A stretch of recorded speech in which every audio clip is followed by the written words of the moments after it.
Ji sale of goods act 1930 का revision extraordinary. ठीक, हाँ, यूनिट ए बेसिक्स फटाफट से। ये एक्ट पूरे भारत पे लागू होता है इंक्लूडिंग जम्मू कश्मीर। 1 जुलाई 1930 से लागू हुआ। इंडियन कॉन्ट्रैक्ट एक्ट 1872 के प्रोविजन भी इस एक्ट में लगाते जाना जब जब वो इनकंसिस्टेंट ना हो, तो है ना, जहां लेग स्पेशलिस्ट कर लेना जहां पर इनकंसिस्टेंसी हो। Special law shall prevail over general law, otherwise as such दोनों एक्ट साथ में साइमल्टेनियसली लगते जाएंगे, है ना, बहुत बढ़िया। कॉन्ट्रैक्ट ऑफ सेल, इसमें दोनों आ जाते हैं, सेल प्रॉपर जिसको हम बोलते हैं एक्चुअल सेल, और अग्रीमेंट टू सेल। ठीक, तो contract of sale of goods is a contract whereby the seller sells और या ट्रांसफर्स और agrees to transfer the property in goods to the buyer for a price.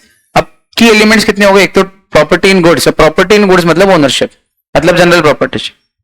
ठीक, और किसकी बात नहीं कर रहे हैं हम यहाँ पे? स्पेशल प्रॉपर्टी, यानी कि पोजीशन इन गुड्स, यानी कि पोजीशन ऑफ द गुड्स, क्योंकि इंप्लाइड है कि वो तो जाएगा ही जाएगा। मेन बात है कि गुड्स में ओनरशिप जाती है। सेल ऑफ गुड्स में सेल यानी ओनरशिप का जाना, from seller to buyer for a consideration known as price, और प्राइस हमेशा इन टर्म्स ऑफ मनी होनी चाहिए। चलो, कितनी पार्टीज होती है? अच्छा, वाइडर स्कोप किसका है? कॉन्ट्रैक्ट ऑफ सेल का कि अग्रीमेंट टू सेल का?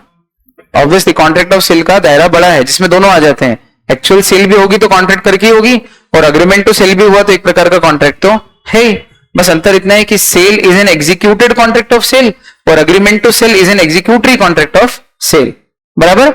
अच्छा, सेल ऑफ गुड्स एक्ट है, सेल्स ऑफ गुड्स एक्ट या सेल्स ऑफ गुड एक्ट नहीं है। एक तो ये बात। दूसरा, ऑफ के साथ नाउन फॉर्म लगेगा सेल और टू के साथ वर्ब फॉर्म लगेगा सेल, SELL, शार। तो कलियों का चमन जब बनता है थोड़ा रेशम लगता है, थोड़ा शीशा लगता है, आपको याद है? तो कॉन्ट्रैक्ट ऑफ सेल जब बनता है तो एक बायर लगता है, एक सेलर बनता है, कुछ गुड्स होते हैं, उनका ट्रांसफर होता है, बदले में कीमत होती है। आया? बहुत बढ़िया। अब मजे की बात यह है कि बायर किसको बोलते हैं? तो बोले अगर सेल हुआ हो तो the one who buys the goods, और अग्रीमेंट टू सेल हुआ हो तो the one who agrees to buy the goods. Seller the one who sells the good अथवा गुड्स और अथवा agrees to sell the goods. अच्छा, सब्जेक्ट मैटर कौन है in contract of sale? Goods is the subject matter in contract of sale. और goods की परिभाषा में क्या क्या आता है, क्या क्या नहीं, उस पर बात करेंगे। अच्छा, क्या एक व्यक्ति अपने गुड्स खुद खरीद सकता है क्या? बोले नहीं, एसेंशियली दो पार्टीज का होना जरूरी है। ठीक, दो अलग अलग पार्टीज का होना जरूरी है। इसमें लिखूं या ऐसे ओरली चलने दो? मतलब आपको स्क्रीन पे ध्यान देना और इसके अंदर लिखा हुआ कंटेंट मैं कवर करते जाऊंगा। ये तो एक्स्ट्राऑर्डिनरी रिवीजन है ना। अब गुड्स में क्या क्या आ रहा है? तो बोले सारी movable property except money and actionable claim. Money and actionable claim मतलब मनी को भी गुड्स मान लेंगे तो फिर खरीदेंगे किससे? फिर तो सब कुछ ही बार्टर हो जाएगा ना, क्योंकि अगर आपने मनी देके चावल लिए और मनी भी गुड्स के डेफिनेशन में आएगा तो फिर तो मनी के बदले गुड्स के बदले गुड्स आ रहा है, ये तो बार्टर हो जाएगा। तो money is a medium of exchange, हम जानते हैं फंक्शंस ऑफ मनी। बोलो हाँ, इसका मतलब मनी गुड्स के डेफिनेशन में नहीं आएगा। और एक्शनेबल क्लेम भी मॉनेटरी वैल्यू लिए हुए होते हैं, इंश्योरेंस पॉलिसी ले लो अथवा bill of exchange, promissory note, cheque ले लो, जिन पे एक्शन ली जा सके क्लेम करने के लिए, उनको बोलते हैं एक्शनेबल क्लेम्स। तो एक्शनेबल क्लेम्स भी डेफिनेशन में नहीं आते। तो क्या क्या आते हैं? बोले all movable property except money and actionable claims, मतलब इमूवेबल नहीं आती, सारे मूवेबल आते हैं। मूवेबल में भी गुड्स और मनी और एक्शनेबल क्लेम गुड्स के डेफिनेशन में नहीं आते। लेकिन क्या क्या इंक्लूड होता है अलग से? बोले stock in shares after allotment, Morgan Stanley mutual fund versus Kartik Das. फिर ग्रोइंग क्रॉप्स, ग्रास, और वो सारी चीजें जो जमीन में जुड़ी तो है, अटैच टू अर्थ है, लेकिन सेल के समय वो जमीन से सीवर हो जाएगी। और एक एक्स्ट्रा चीज और बताया था, ओल्ड एंड रेयर कॉइन्स बताए थे मैंने आपको? नहीं बताए थे? नहीं बताए थे, अभी लिख लो। ओल्ड एंड रेयर कॉइन्स भी गुड्स के डेफिनेशन में आते हैं। क्यों आते हैं पूछो? क्योंकि अब वो करेंसी नहीं रहे हैं, उनकी वैल्यू फेस वैल्यू से ज्यादा उनकी मार्केट वैल्यू है। पुराना सिक्का 10 पैसे का 10 पैसे में नहीं बिकता, अब 3-3 लाख में बिक सकता है। अकबर के जमाने का सिक्का उस जमाने में 1 पाई में बिकता था, तब वो करेंसी था, तो मनी था। अब वो मनी नहीं रहा, अब वो हिस्टोरिकल एंटीक आइटम बन गया है। आया समझ में? तो वो अब मनी नहीं है, इसलिए वो सिक्का गुड्स के डेफिनेशन में मनी होने के कारण नहीं आएगा, ऐसा नहीं है। वो मनी है ही नहीं, उसकी फेस वैल्यू से ज्यादा उसकी मार्केट वैल्यू है। वो रेयर है, ओल्ड एंड रेयर कॉइन, इसलिए वो गुड्स के डेफिनेशन में आता है। इसीलिए पुराने नोट या पुराने सिक्के गुड्स की तरह बिकते हैं। अब समझ में आया? बहुत बढ़िया। इसके अलावा trademark, patent, copyright, intellectual property भी गुड्स में आती है, गुडविल भी गुड्स में आती है, गैस, इलेक्ट्रिसिटी और वाटर भी गुड्स के डेफिनेशन में इंक्लूड किए जाते हैं। फिर केस लाओ तो ठीक है। अगला एसेंशियल एलिमेंट क्या है कि प्रॉपर्टी का ओनरशिप बायर के पास जाना चाहिए फ्रॉम द सेलर के पास से बायर के पास। और ओनरशिप मतलब जनरल प्रॉपर्टी, यानी कि प्रॉपर्टी इन गुड्स, ना कि पोजीशन। वो तो जाएगा ही, वो बात की बात है, उसकी तो इंप्लाइड वारंटी अनडिस्टर्ब पोजीशन, तो वो तो जाने ही जाना है। लेकिन सेल शब्द के मायने हैं, सेल का तात्पर्य पोजीशन से नहीं होता, सेल का तात्पर्य ओनरशिप से होता है। ठीक, बहुत बढ़िया। फिर प्राइस जरूरी है क्या? प्राइस के बिना सेल नहीं, क्योंकि प्राइस अगर कुछ भी नहीं ले रहे हो तो गिफ्ट है, गुड्स के बदले में गुड्स ले रहे हो तो बार्टर है, और गुड्स दे के वापिस ले लोगे तो बिलमेंट है। तो हम ना बार्टर की बात करें, ना बिलमेंट की, ना गिफ्ट की, हम बात कर रहे हैं सेल की। तो सेल के लिए तो प्राइस होना, price in terms of money. ठीक, और इसके अलावा बाकी जो दूसरे एसेंशियल एलिमेंट्स एक वैलिड कॉन्ट्रैक्ट के होना चाहिए, क्योंकि पहले पढ़ दिया ना कि जो सारे पॉइंट इनकंसिस्टेंट नहीं है वो तो इंडियन कॉन्ट्रैक्ट एक्ट के भी इसके साथ में चलेंगे ही चलेंगे, तो वो भी लगेंगे ही अपनी जगह। पार्टीज कॉम्पिटेंट टू कॉन्ट्रैक्ट होना चाहिए, फ्री कंसेंट होना चाहिए, so on and so fourth. बोलो यार, चलो कैसे बनता है कॉन्ट्रैक्ट ऑफ सेल? बहुत आसान है, हमने ऑफर दिया, या तो मैं ऑफर दूंगा बायर या सेलर ऑफर देगा, और दोनों में से एक जन ऑफर देगा, दूसरा व्यक्ति एक्सेप्ट करेगा, तो कॉन्ट्रैक्ट ऑफ सेल बन जाएगा। फिर उसमें कितने तरीके से सेल हो सकती है? तो बोले क्रेडिट सेल हो सकती है कि डिलीवरी तो हाथों हाथ लो, पैसा बाद में देना, अथवा पैसा अभी दे दो, डिलीवरी बाद में कर देंगे, अथवा इस हाथ दो इस हाथ लो, अथवा डिफर्ड पेमेंट, हम माल इंस्टॉलमेंट में भिजवाएंगे तो आप पेमेंट इंस्टॉलमेंट में भिजवा देना, अथवा माल तो एक साथ भिजवा रहे हैं, पेमेंट इंस्टॉलमेंट में भिजवा, अथवा पेमेंट तो एक साथ कर रहे हैं, माल इंस्टॉलमेंट, जो आपस में अग्री हो जाए, सब कुछ अनलेस अदरवाइज अग्रीड, ये है जो चाहो तब, या इसके अलावा आपने जो अग्री किया हो वो मान लिया जाएगा। चलो, कितने प्रकार से बनता है ये सेल ऑफ गुड्स का कॉन्ट्रैक्ट? दो तरीके से, या तो ओरल या रिटर्न, या फिर बाय कंडक्ट, यानी कि एक्सप्रेस या इंप्लाइड। और एक्सप्रेस कितने तरीके से हो सकता है? तो या तो वर्ड ऑफ माउथ या फिर रिटर्न। गुड्स के प्रकार तीन, एग्जिस्टिंग, फ्यूचर और कंटिंजेंट, जिनको लेके मेरे मन में श्योरिटी की फ्यूचर में आ जाएंगे, इसलिए मैंने श्योरिटी से बोला कि कल ले जाना, 3 दिन बाद ले जाना, 3 महीने बाद ले जाना, वो फ्यूचर गुड्स। इनका सिर्फ अग्रीमेंट टू सेल हो सकता है, एक्चुअल सेल नहीं हो सकती। ठीक, कंटिंजेंट गुड्स जो मैंने पहले ही कह दिया है कि इफ लगा के कि अगर आए तो बेचूंगा नहीं तो नहीं बेचूंगा, उगे तो बेचूंगा नहीं तो नहीं बेचूंगा, मैन्युफैक्चर हुए तो बेचूंगा नहीं तो नहीं बेचूंगा, ओनर ने मुझे बेचे तो आपको बेचूंगा नहीं तो नहीं बेचूंगा, तो जिसमें मैंने खुद ने श्योरिटी डाली depending upon a certain collateral event कर दिया, उसको बोलते हैं कंटिंजेंट गुड्स। कंटिंजेंट का कॉन्सेप्ट ही वो, ये बोलो हाँ, एक तरीके से ये भी कंटिंजेंट कॉन्ट्रैक्ट हुआ है ना। हाँ, और फिर तीसरे हैं एग्जिस्टिंग गुड्स, जो जिस समय कॉन्ट्रैक्ट ऑफ सेल बन रहा है उस समय सेलर के पास है, लेकिन ये भी 3 क्लासिफिकेशन में जाएंगे। एक होता है अनसर्टेन यानी जेनेरिक, कि भी टीवी लेना है, अब उसमें से आप क्या करोगे? स्पेसिफिक करोगे। स्पेसिफिक कैसे करोगे? असर्टेन करोगे कि भाई कौन सा टीवी लेना है, तो बोले इतने सारे टीवी में से ये एलजी का ये वाला मॉडल लेना है, तो बाकी टीवी सब एक तरफ हो गए, एलजी वाला, शॉर्ट लिस्टिंग बोलते हैं जिसको, एलजी। अब एलजी के भी सेम मॉडल के 4 पीस पड़े, तो उसमें से कोई सा एक जब हम फाइनली चूज कर लेते हैं तो वो हो जाता है स्पेसिफिक। तो और आखिरी में जो फाइनल सेल होगी वो किसकी होगी? हमेशा स्पेसिफिक गुड्स की।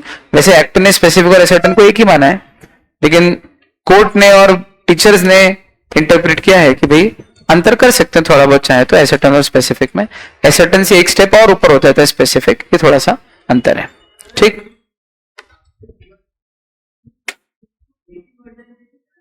सेम तो थे, सेम क्वालिटी, सेम मॉडल, सब कुछ सेम। तो जैसे उठा लिया वो स्पेसिफिक हो गया, जब तक नहीं उठाया था तो वो असर्टेन था, आया समझे? और जैसे उनमें से एक हमने हाथ लगा दिया कि ये वाला ही चाहिए तो वो स्पेसिफाई भी हो गया बहुत अच्छे से। चलो, ये तीनों हो गए। इसके बाद ये डिफरेंस बिटवीन आपको खुद से करने हैं। डॉक्यूमेंट ऑफ टाइटल और डॉक्यूमेंट शोइंग टाइटल, दोनों में क्या अंतर? बोले वो डॉक्यूमेंट जो अपने आप में गुड्स के बराबर हो, कि डॉक्यूमेंट जिसको दे दिया जाए वो गुड्स का ओनर मान लिया जाएगा। डॉक्यूमेंट गिरवी रख दिया जाए तो समझ लो कि गुड्स गिरवी हो गए, वो डॉक्यूमेंट ही अपने आप में गुड्स के बराबर है, उसको बोलते हैं डॉक्यूमेंट ऑफ टाइटल। और वो जो डॉक्यूमेंट गुड्स के बराबर तो नहीं हो लेकिन गुड्स की ओनरशिप किसी व्यक्ति के पास है, इस बात के सबूत के काम आया, उसको हम बोलते हैं डॉक्यूमेंट। तो मेट्स रिसीट क्या है, शेयर सर्टिफिकेट क्या है, डॉक्यूमेंट शोइंग टाइटल। और bill of lading, railway receipt, wharfinger certificate, dock warrant, warehouse keeper certificate, ये सब क्या है? Document of title. और जो डॉक्यूमेंट ऑफ टाइटल है वो डॉक्यूमेंट शोइंग टाइटल तो है ही है, तो बड़ी टर्म क्या है? डॉक्यूमेंट ऑफ टाइटल के document showing title, document of title. बहुत बढ़िया। Price, monetary consideration for sale of goods को हम बोलते हैं प्राइस, प्राइस कितने तरीके से फिक्स हो सकती है, या तो पहले से कॉन्ट्रैक्ट में फिक्स कर रखी हो, या कोई फॉर्मूला मैनर दे रखा हो, या फिर तब हम डिसाइड कर लेंगे at the time of dealing, जब माल एक्चुअल में खरीदी बिक्री होगी तब देख लेंगे, उस दिन डिसाइड कर लेंगे। ठीक, और अगर ये जो तीसरा तरीका इससे प्राइस डिसाइड ना हो पाए तो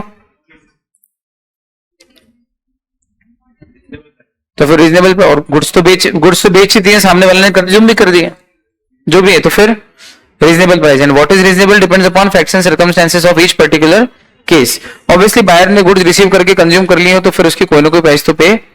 हाँ, अगर गुड्स रिसीव और कंज्यूम नहीं किए होते तो फिर कॉन्ट्रैक्ट वॉइड हो जाता, क्योंकि प्राइस फिक्स नहीं हुआ तो अनसर्टन एग्रीमेंट, और अनसर्टन एग्रीमेंट यानी कि कॉन्ट्रैक्ट वॉइड। लेकिन चूंकि यूज होकर कंज्यूम हो गए हैं, भले पूरे नहीं हुए या आ भी गए, अब बेचा हुआ वापिस नहीं होता, इस तरह का मान लिए, तो फिर कोई ना कोई प्राइस तो तब हमको मजबूरी में रीजनेबल प्राइस देके उसको वैलिड कॉन्ट्रैक्ट बनाना ही पड़ेगा। बोलो हाँ, या पार्टीज भी आपस में चाहे तो उसको वैलिड कर सकती हैं। क्या थर्ड पार्टी के पे भी फिक्स करने के लिए बोल सकते हैं कि थर्ड पार्टी फिक्स करेगी, तो थर्ड पार्टी फिक्स करने से मना कर दे तो कॉन्ट्रैक्ट वॉइड हो जाएगा, कॉन्ट्रैक्ट वॉइड। लेकिन गुड्स रिसीव और यूज हो गए हो तो फिर वापस कोई ना कोई प्राइस तो देनी पड़ेगी, और वो कौन सी होगी, reasonable. And reasonable price is generally market price depending upon facts and circumstances of each case, and generally it is reasonable price is equal to market price. ठीक, और अगर कोई पार्टी थर्ड पार्टी को वैल्यूएशन करने से रोके, price fix करने से रोके, तो फिर जिसने भी रोका है बायर या सेलर में से, उसकी जो सामने वाली पार्टी वो डैमेजेस क्लेम कर सकती है कि तूने क्यों रोका। बोलो आया, चलो। सेल और एग्रीमेंट टू सेल के बीच में डिफरेंस पढ़ा चुका हूं अच्छे से। इसके बाद सेल और वर्क और लेबर, और सेल और हायर परचेस, तगड़े डिफरेंस करे थे हमने ये तो, और इसकी तो फाइल अलग से है डिफरेंस बिटवीन की, इसको करने की जरूरत ही नहीं हमको दोबारा। शॉर्ट में इतना कि वर्क एंड लेबर का एग्जांपल, सोने की डली लाओ और चेन ले जाओ, ये वर्क एंड लेबर है, और आओ सोना भी हमारा चेन भी हमारी, आप तो पसंद करो खरीद के ले जाओ, ये सेल है। हायर परचेस हाइपोथिकेशन से अलग है, डिफर्ड पेमेंट से अलग है, प्लेज से अलग है। बोलो हाँ, है ना, इंस्टॉलमेंट पेमेंट से अलग है। हायर परचेस का इंस्टॉलमेंट कैसा है, जिसमें ऑप्शन पहले से दोनों हाथ में लड्डू हैं कि खरीद अगर आखिरी तक दे दी तो समझ लेना हायर परचेस कर लिया, और नहीं तो बीच में जब चाहे तब बना कर सकते हैं, आगे देने की जिम्मेदारी नहीं, समझ लेना उतने समय हमने किराए पे चलाया इसको। ये जब दोनों ही हाथ में लड्डू शुरू से लेके चलो, इसको बोलते हैं हायर परचेस। ये मेहनत आप जानती हो क्या है। और सेल और एग्रीमेंट टू सेल में अंतर अभी क्या था, sale executed contract of sale और agreement to sell executory contract of sale. ये जो कोर डिफरेंसेस है, अगर ये मीनिंग समझ में आते हैं तो बाकी सारे तो हमने बहुत डिटेल में चर्चा कर रखी क्लास में। बहुत बढ़िया। फिर कुछ क्वेश्चंस। डिस्ट्रक्शन ऑफ गुड्स, कब गुड्स डिस्ट्रॉय हो जाए तो कौन बियर करेगा वो लॉस। तो अगर गुड्स स्पेसिफिक है और कॉन्ट्रैक्ट बनने के पहले ही डिस्ट्रॉय हो चुके हैं तो कॉन्ट्रैक्ट क्या हो जाएगा, वो अग्रीमेंट वाइड एब्यूनिशन। लेकिन गुड्स अगर कॉन्ट्रैक्ट बनने के बाद डिस्ट्रॉय हुए तो फिर ये कॉन्ट्रैक्ट वॉइड हुआ है। लेकिन अगर दोनों में से किसी एक पार्टी के फॉल्ट से हुआ है तो फिर वॉइडेबल है। वॉइडेबल का अर्थ क्या है कि आप चाहो तो डैमेजेस भी मांग सकते हो कि तूने जानबूझ के काय को डिस्ट्रॉय किए, ऐसा। अदरवाइज अगर दोनों की गलती ना हो और फिर अगर डिस्ट्रॉय हो जाते हैं तो फिर तो वो प्योरली वॉइड ही है, तब तो वॉइडेबल भी नहीं और आप कुछ भी नहीं कर सकते। बोलो आया, चलो ये पॉइंट भी हो गया। अगला है टाइम को लेकर स्टिपुलेशन। बताओ दोनों में से ज्यादा इंपॉर्टेंट एसेंस कौन है किसी भी सेल ऑफ गुड्स के कॉन्ट्रैक्ट में, टाइम ऑफ डिलीवरी ज्यादा इंपॉर्टेंट है या टाइम ऑफ पेमेंट। तो बहुत लॉजिक से पढ़ाए थे ये पॉइंट ताकि एक बार में गले से उतरे। बोलो हाँ, टाइम ऑफ डिलीवरी, क्योंकि गुड्स की बात चल रही है तो पूरे एक्ट में गाजे बाजे गुड्स के हैं, तो गुड्स की डिलीवरी होती है इस एक्ट में, इसलिए टाइम ऑफ डिलीवरी ज्यादा इंपॉर्टेंट है।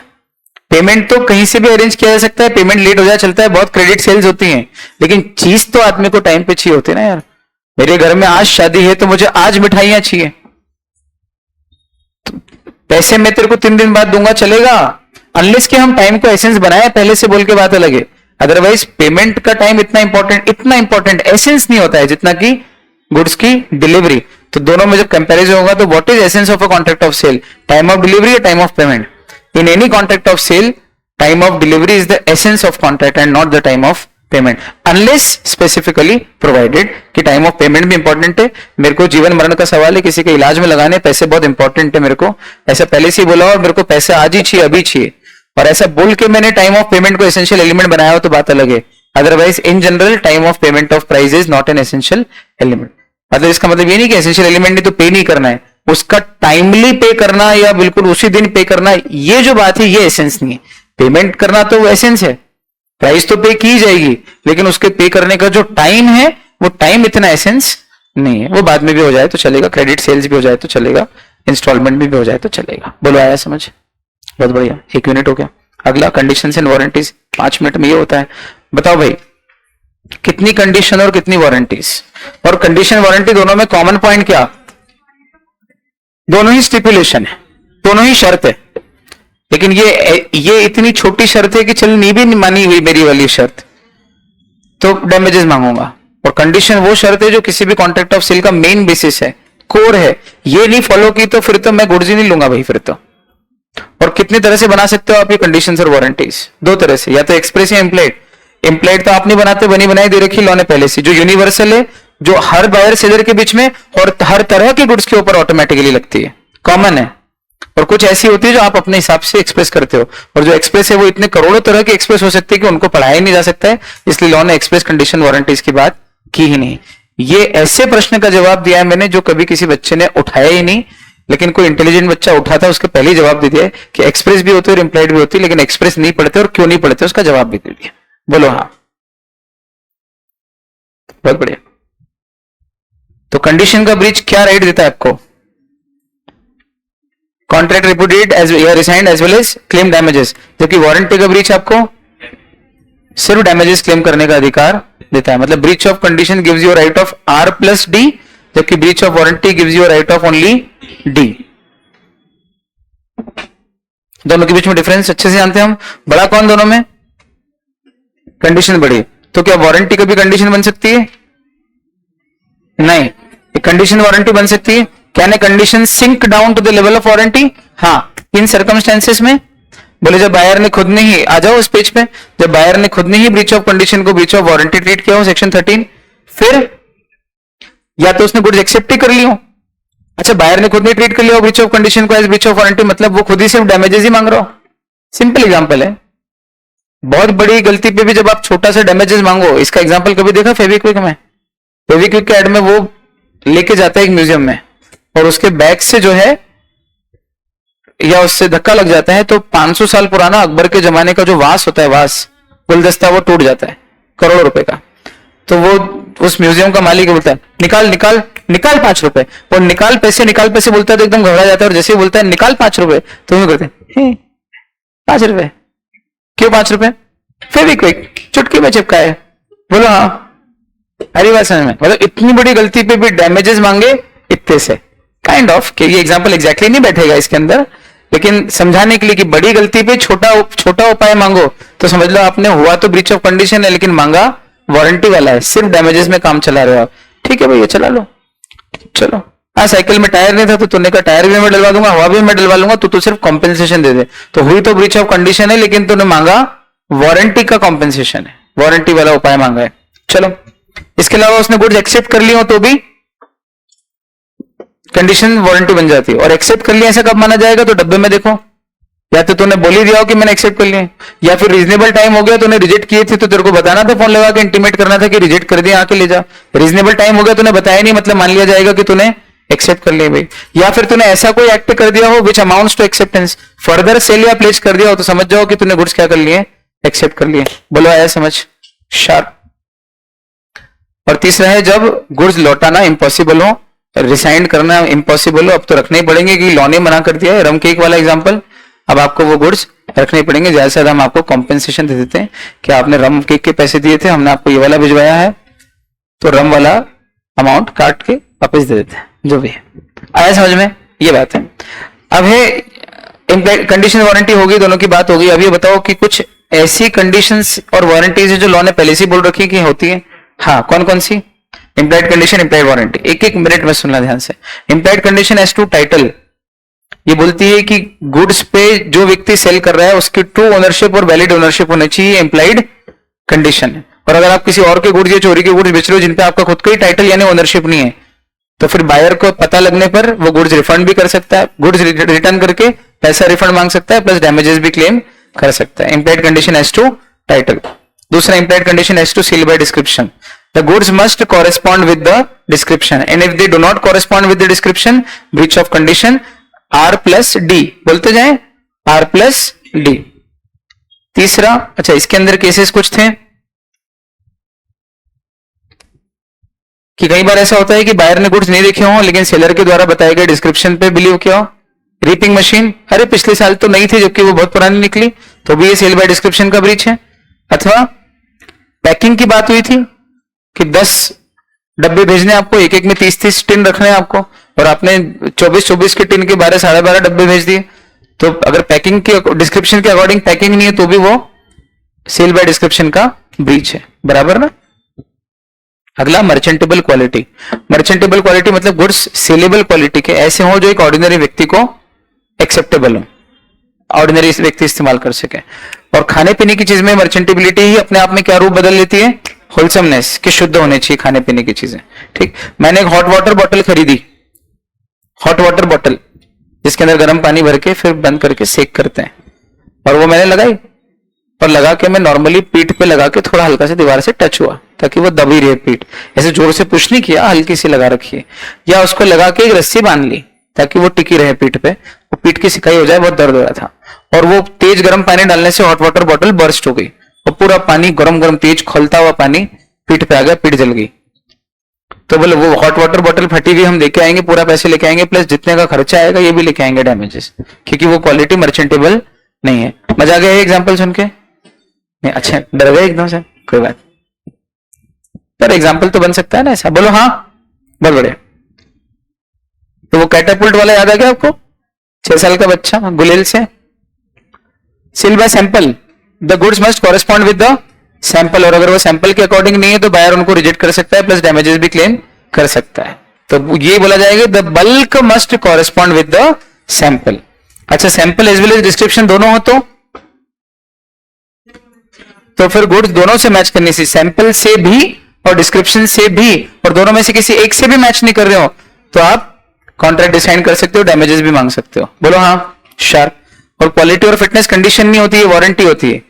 लेकिन अगर मैंने अपना पर्पस बताया हो और आप उन गुड्स में ऑर्डिनरी डील करते हो और आपके स्किल और जजमेंट, आपने जो बोला उस पर विश्वास कर लिया, आपने जो निकाल के दे दी गुड्स वो चुपचाप ले लिए हैं, और फिर वो मेरे पर्पस या क्वालिटी को फिट नहीं कर रहे हैं, तो फिर ये इंप्लाइड कंडीशन बन जाती है कि वो पर्टिकुलर पर्पस के लिए फिटनेस या पर्टिकुलर क्वालिटी के जो मुझे चाहिए थे उसको सूटेबल नहीं हो रहे हैं, तो फिर मैं कॉन्ट्रैक्ट भी रिसाइन कर सकता हूं और डैमेजेस भी क्लेम कर सकता हूं। Ordinarily this is a warranty, लेकिन अगर ये 3 कंडीशन सेटिस्फाई हो जाए तो यही क्या बन जाती है, कंडीशन। ये बहुत तगड़े तरीके से आपको आता है, भाई ना बोलो जल्दी से, ये गजब कर रहे हैं अपन।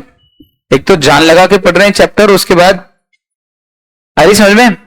चलो फिर वारंटीज कितनी जल्दी बोलो, 4 इंप्लाइड वारंटीज 4। एक तो ये है कि अनडिस्टर्ब पोजीशन, क्वाइट पोजीशन देना है, पोजीशन में बार बार हस्तक्षेप नहीं करना है, आप जानते हो, इसके सारे एग्जांपल अपन ने पढ़े।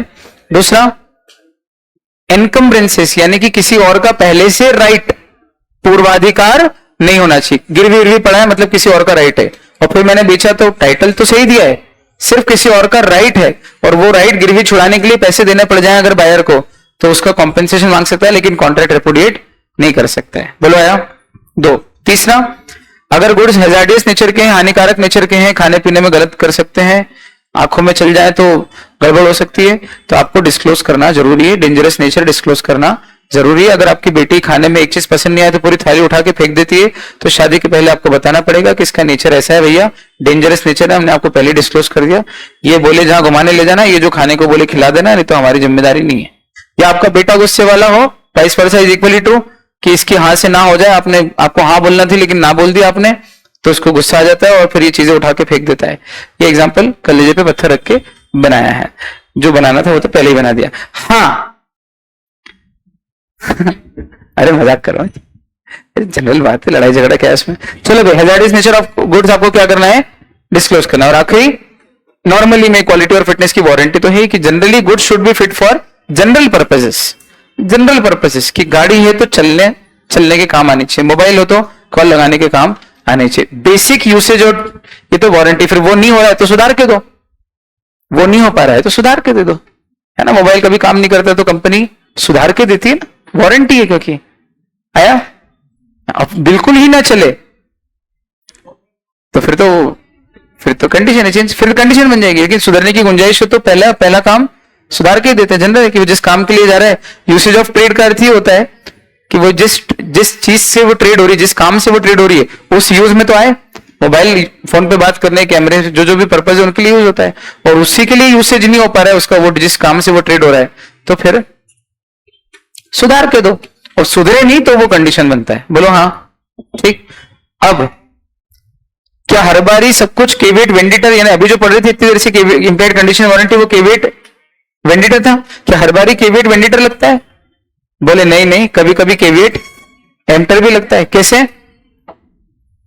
बोले हर बार सेलर की गलती नहीं होती, अपनी पर्पज और सुटेबिलिटी के हिसाब से बायर को भी चॉइस करना चाहिए गुड्स। और फिर वही एग्जांपल दे रहा हूं, मुझे अगर मेरे कॉलेज में कार्यक्रम और व्हाइट कलर का ड्रेस कोड है और मैं जाके ब्लैक कलर का शर्ट मांगता हूं और दुकानदार दे देता है, तो मेरे पर्पज के लिए वो सुटेबल नहीं है और मैंने उसको पर्पज बताया भी नहीं था, तो इसमें उसके बेचारे की कोई गलती नहीं है। यहां पर buyer had to be aware, तो let the buyer beware, B plus aware is equal to beware. तो ये जो है केवेट एम्प्टर, और अभी तक जो पढ़ रहे थे एम्प्लॉयड कंडीशन वारंटी, वो केवेट वेंडिटर था। हाथ हाथ रिवीजन हो गया आज के आज। अब सुनो, इसके एग्जांपल तो हमने पढ़ी लिए थे, इसके कितने एक्सेप्शन है? 8। पहला, जब आपने पर्पस बताया हो, सेलर के जजमेंट पर रिलाई किया हो। दूसरा, sale by under brand name या पेटेंट नेम, ब्रांडेड चीजों में तो फिर कंपनी की गलती मानी जाएगी, कभी बायर की गलती होती नहीं उसमें। तीसरा, सेल बाय डिस्क्रिप्शन।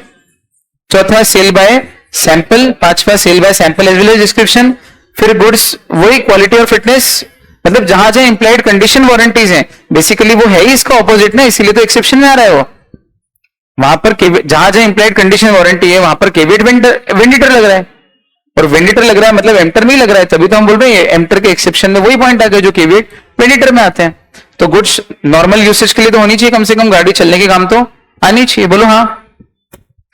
फिर अगर सेलर ने खुद नहीं फ्रॉड या मिसरिप्रेजेंटेशन किया हो तो फिर तो कुछ कर ही नहीं सकते, वॉइडेबल ही होता है फ्रॉड और मिसरिप्रेजेंटेशन में, तो आप लौटा सकते हो, एम्प्टर नहीं लगेगा यहाँ पे, केवेट एम्प्टर। और आखिरी, सेलर ने एक्टिवली गुड्स में डिफेक्ट छुपाए हो, उनके गत्ते खराब वाले नीचे, ऊपर अच्छे वाले, नीचे खराब सेवफल, ऊपर अच्छे सेवफल, जानबूझ के एक्टिवली गुड्स के डिफेक्ट अगर उसने हाइड किए हो, ऑब्सक्योर किए हो या कंसील किए हो, तो वहां पर भी केवेट एम्प्टर नहीं लगता। बोलो आया कि नहीं आया समझ में? और unit C, transfer of property and risk in goods. क्यों पढ़ रहे हैं ये वाला यूनिट? हम लोग जानते हैं कि भाई जब प्रॉपर्टी ट्रांसफर होगी तभी risk in the goods passes to the buyer, और प्रॉपर्टी ट्रांसफर मतलब प्रॉपर्टी इन गुड्स, ना कि पोजीशन इन गुड्स। सब देख रहे थे ना ऑनलाइन बच्चे इतने दिनों से, है ना? चल फटाफट चल।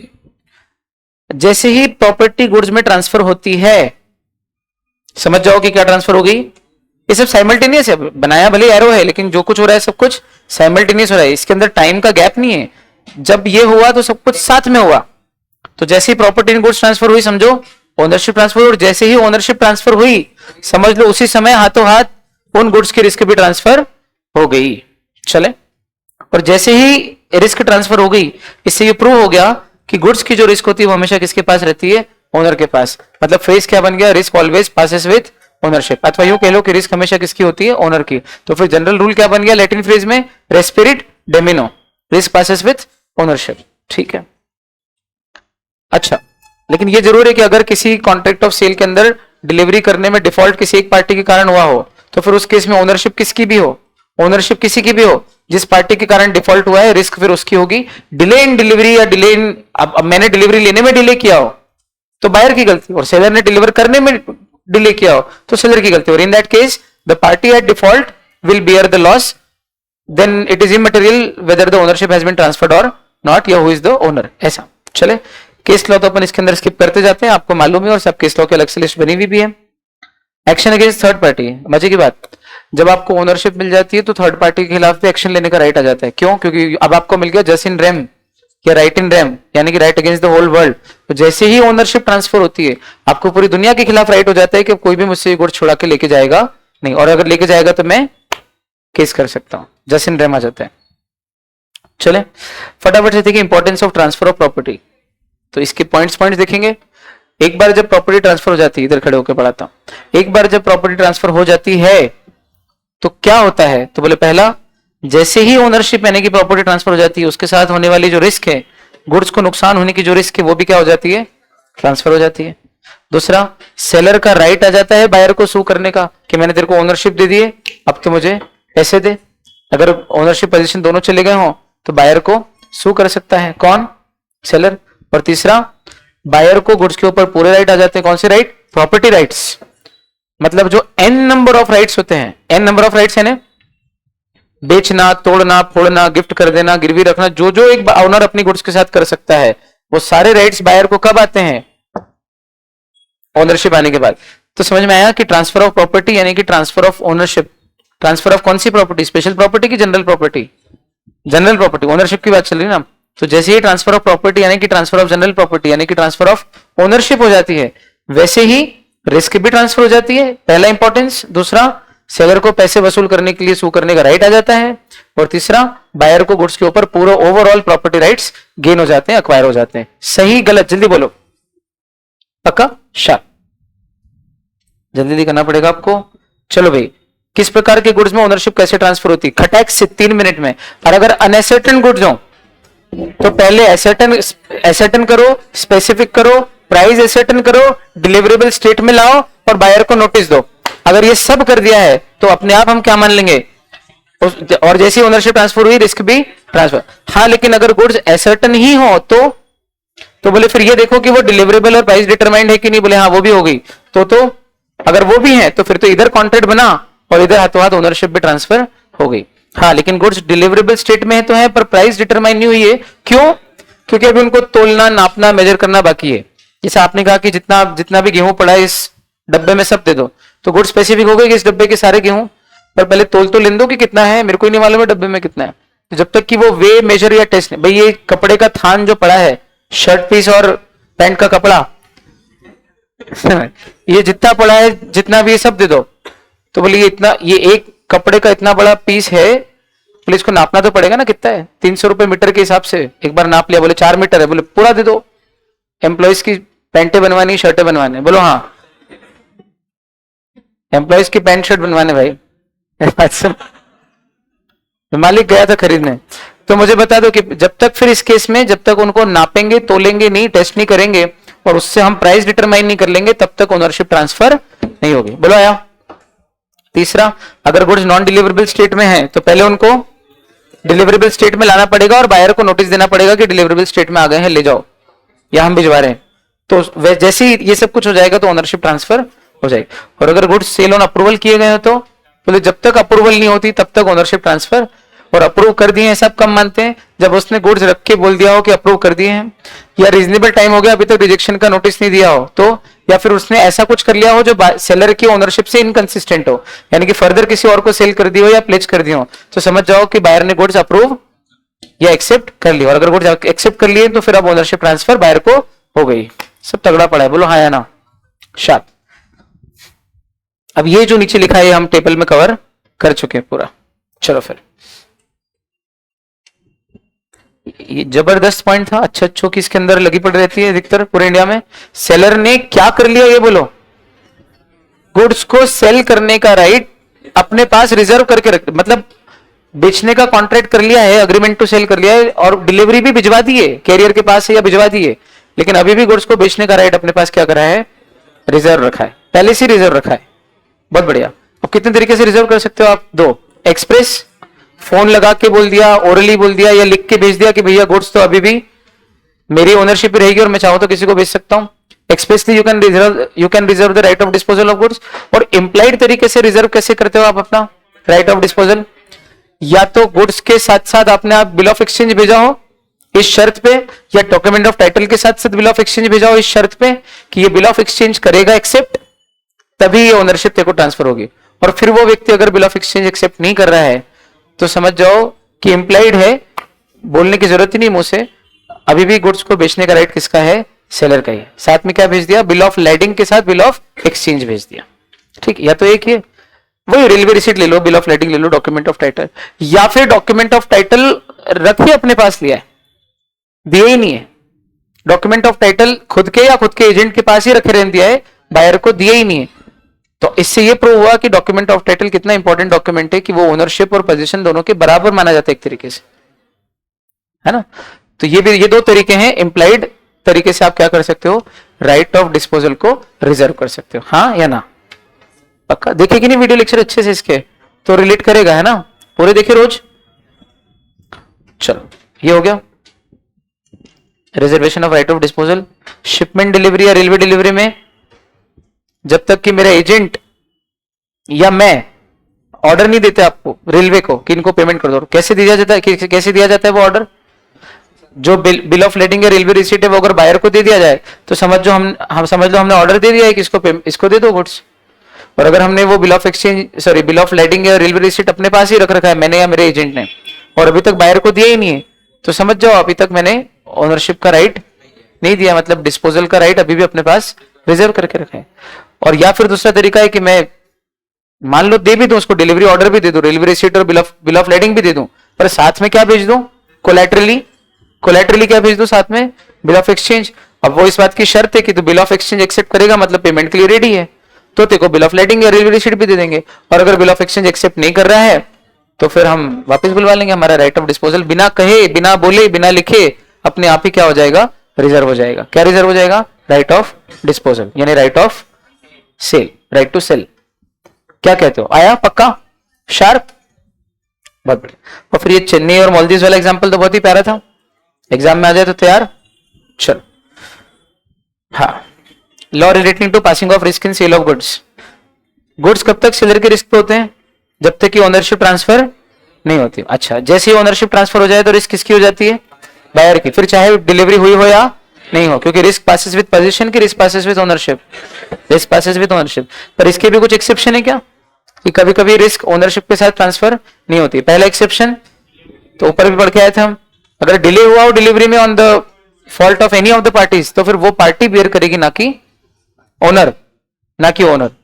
अच्छा, हाँ, और दूसरा या फिर पार्टीज के बीच में एक्सप्रेसली ही अग्री हुआ हो क्या कि भैया risk will pass with position not with ownership. जब तक घर में जाके आप लगा नहीं देते, इनफैक्ट झूमर वाले में तो कस्टम ऑफ यूसेज ही ऐसा है ना, उसमें तो ओनरशिप पे नहीं पोजीशन पे पास होती है। नॉर्मल फर्नीचर वगैरह में भी जब तक आप घर में लाके रख नहीं देते फर्नीचर तब तक जो भी टूट फूट हो आपकी जिम्मेदारी, तो फिर उस केस में ओनरशिप पे नहीं बल्कि पोजीशन पे रिस्क ट्रांसफर होगी। अदरवाइज इन जनरल तो वही रूल है जो है रेस्पिरेट डेमिनो। और ये यूसेज ऑफ ट्रेड का एग्जांपल अभी दे दिया आपको, शैंडलियर वाला। शैंडलियर झूमर वगैरह के केस में डेलिकेट आइटम्स में जब तक पोजीशन ट्रांसफर नहीं होता है तब तक ओनरशिप ट्रांसफर नहीं होती, तो ओनरशिप पे सॉरी रिस्क ट्रांसफर नहीं होती।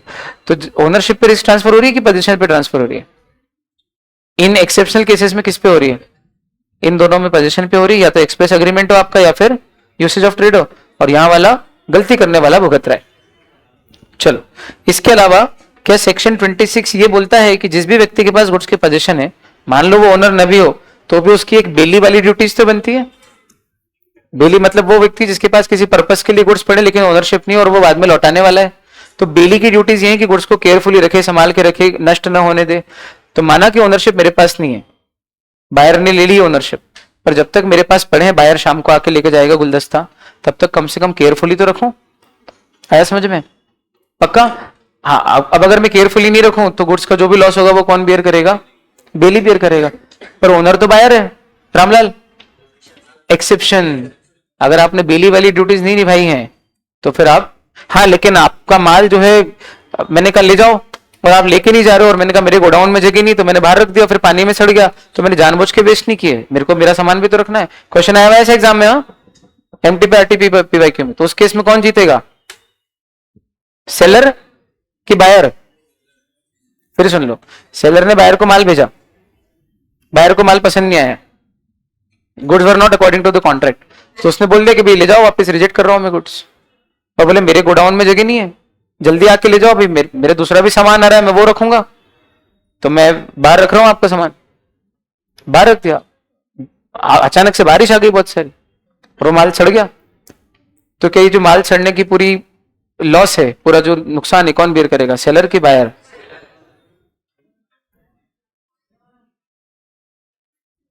बायर के पास रीजनेबल ग्राउंड है कि मेरे गोडाउन में, मेरे ऑफिस में, मेरी दुकान में जगह नहीं है, मेरे को बाहर ही रखना पड़ेगा। जिंदगी आसान रखना, कम से कम सामान रखना, फिक्र गैरों की है लाजिम, पहले अपना ध्यान रखना। प्रज्ञा सागर जी महाराज, याद आया? मैंने बोला था एक बार, पहले मैं अपना ध्यान रखूंगा ना यार। अगर जगह उतनी ही और मेरे गुड्स और तेरे गुड्स दोनों हैं तो मैं अपने गुड्स अंदर रखूंगा, तेरे बाहर रखूंगा, और तेरे को मैंने नोटिस दे दिया है पहले रीजनेबली, जल्दी से आके ले जा। फिर मैंने बाहर रखे और पानी आ गया अचानक से और सड़ गया, तो इसमें मेरी जिम्मेदारी नहीं है। क्या लगेगा? जनरल रूल, रेस्पिरेट डेमिनो। ओनर कौन? सेलर। क्यों? क्योंकि बायर ने ओनरशिप रिजेक्ट कर दी है ना गुड्स, या तो गुड्स सोल्ड ऑन अप्रूवल थे या फिर गुड्स अकॉर्डिंग टू कॉन्ट्रैक्ट नहीं थे। तो जब मैंने ली ही नहीं ओनरशिप तो ओनर कौन रहा? मेरी बात सुन, गौतम बुद्ध जो है, एक बार उनके पास कुछ लोग आए दूसरे धर्म के, होंगे कुछ दूसरे, खूब गाली दी, खूब गाली। सृष्टि पालीवाल, गुड आफ्टरनून बेटा। आदित्य, राधे राधे। खूब गाली दी गौतम बुद्ध को। तो उनकी जो शिष्य वगैरह मंडली बैठी थी बुद्ध की, बड़ी बुद्ध ने कहा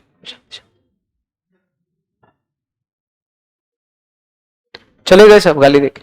बोले प्रभु आपने आज्ञा दी नहीं तो हम आज तो इनकी 12 बजा देते। आपको गाली दी, हमारे गुरु को, हमारे प्रभु को, हमारे भगवान को। बोले एक बात बताओ, एक बार अपन एक गांव से विहार मतलब चल के जा रहा, एक गांव से विहार कर रहे थे तो क्या हुआ था? वो वाले गांव से, अरे बोले गांव के लोग सब मिठाइयां, कपड़े, फल वगैरह लेके आए थे। तो बोले अपन ने क्या करा था? बोले अपन ने मना कर दिया था। तो बोले उन्होंने दिए थे? बोले हाँ। अपन ने लिए? बोले नहीं लिए। तो बताओ वो मिठाइयां, फल और वो सब किसके पास रहे? कपड़े? बोले उनके पास ही रहे। तो बोले जब अच्छी चीज लोग लाते हैं और अपन नहीं लेते तो उनके पास रहती है, तो कोई बुरी चीज लेके आया, गालियां लेके आया और उसने अपने को दी, अपने ऊपर ही लेना कि नहीं लेना, अपन ने नहीं ली तो नहीं ली, तो बताओ किसके पास रही? उसके पास। अच्छी चीज बुरी चीज में एक जैसा तो नियम लगता है, इसमें क्या प्रॉब्लम है? बोलो हाँ। तो जब कोई चीज हमको दे और हम ना लें तो किसके पास रहेगी? वो जो लाया उसके पास। हो गया सेलर गुड्स एक्ट से कनेक्ट। सेलर ने गुड्स बेचे, बायर ने नहीं लिए, मना कर दिया, goods are not according to the contract. तो ओनरशिप ली नहीं ली तो किसकी ओनरशिप? सेलर की। और फिर अगर कुछ गुड्स को हो जाए तो कौन बियर करेगा? डेस्परेट डोमेन और रिस्क पासेस ओनरशिप। तो जो ओनर है वो बियर करेगा। अगर उनको क्वेश्चन में सेक्शन 26 लगाना है तो कैसे इंप्रोवाइज करेंगे ये पूछो जल्दी से। वो कहेंगे there was enough space in mister A's godown but still he kept seller's goods outside the godown in open air in the rainy season, and then due to rain the goods got spoiled. Now Mr. B seller wants to claim the price of the goods, loss of the goods. Will he succeed in recovering this sum? ये question है। अब लगेगा section 26 duties as a बेली। हाँ है क्या है? मेहनत करवाते हो रिवीजन में भी। लॉजिक समझ में आया? पक्का? लोग जो रेगुलर क्लास में नहीं बोल रहे बात पक्का एकदम शार्प। मतलब दोनों तरह से कैसे क्वेश्चन बन सकता है, कैसे सैलरी लायबल होगा, रेस्पेरेट डेमिनो जनरल रूल, और कैसे क्वेश्चन में जब ऐसा दे तो हमको उसका एक्सेप्शन लगाना है। Duty as a bailee follow नहीं की हो तो फिर जो जिसकी गलती है, जिसने ड्यूटी नहीं निभाई है वो लायबल होगा। जल्दी बोलो हाँ या ना, आगे बढ़े। नेमो डैट क्वाड नॉन हैबिट, जानते हो क्या ये फ्रेज? तो नेमो डैट क्वाड नॉन हैबिट, no one can pass a title better than what he himself has. General rule यही है, जिसके पास जो होता है वो दूसरे को भी वही देता है। जिसके पास गुड टाइटल है वो गुड देगा, जिसके पास बैड है तो वो बैड देगा। ब्लैंक के तो ब्लैंक देगा, भरा हुआ फीड किया हुआ नहीं दे सकता। बोलो हाँ। पर इसके भी कुछ एक्सेप्शन है क्या? एक्सेप्शन जनरल रूल तो देख लिया आपने, जो जिसके पास खुद ही पजेस नहीं करता है वो दूसरे को वो टाइटल या ओनरशिप क्या देगा? Title means ownership. और फिर नंबर लाइन याद है, 0 से 1 बड़ा होता है, -1 से 0 बड़ा होता है। तो बैड से गुड बेटर होता है, बैड से गुड बेटर होता है। डिग्रीज ऑफ एडजेक्टिव लगाना है, बैड से गुड, ये अपन नहीं कराया ना, आपको मालूम है किसी वीडियो में। बैड से गुड बेटर होता है। तो अगर मेरा बैड है टाइटल, फिर भी मैं आपको बेचूं तो आपका मेरे से भी बेटर यानी गुड हो सकता है क्या? नहीं। तो no one can give a title better than what he himself has, मतलब उससे बेटर नहीं दे सकता, मतलब सेम टू सेम दे सकता हूं। बोले हाँ मेरा कैसा है? बैड, तो आपको भी जो दूंगा वो बैड ही होगा। और मेरा क्या है? गुड, तो आपको जो दूंगा वो भी गुड ही होगा। ये जनरल रूल है। बोलो हाँ, है ना? लेकिन और इनफैक्ट चाहे कोई व्यक्ति कंसिडरेशन देके और गुड फेथ में भी क्यों ना खरीदे, फिर भी उसका टाइटल बैड ही होगा क्योंकि देने वाले का बैड है। हाँ, लेकिन ये दो कंडीशन फुलफिल करने वाले ये एक्सेप्शन केस में आ जाएं, ये जो नाम दे रखे 9-10 एक्सेप्शन के, और उनमें जो खरीदने वाला है वो ये दो कंडीशन फुलफिल कर रहा हो। कौन सी दो?